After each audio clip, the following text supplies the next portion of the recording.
presenting by Ma Santoshi Recording Studio, Kiratpur.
लगल हो नहीं माया तनियो बनला कठोर गे जाए से पहले दाके जता है जहार गे लगल हो नहीं माया तनियो बनला कठोर गे जाए से पहले दाके जता है जहार गे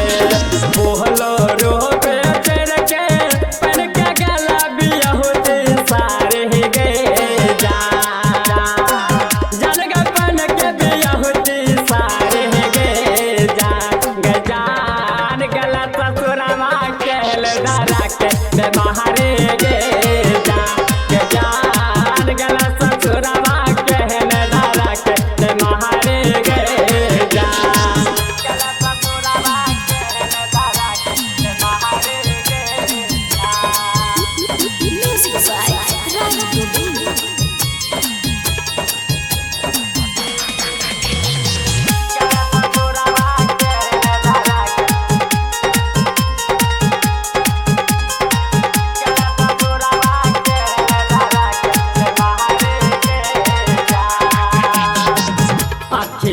में नींद नहीं आवे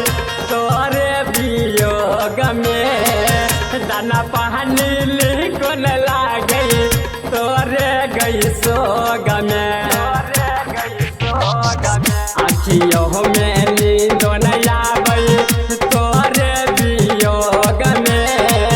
दाना पानी लिखन लागे तोरे गई सोग में तोहरा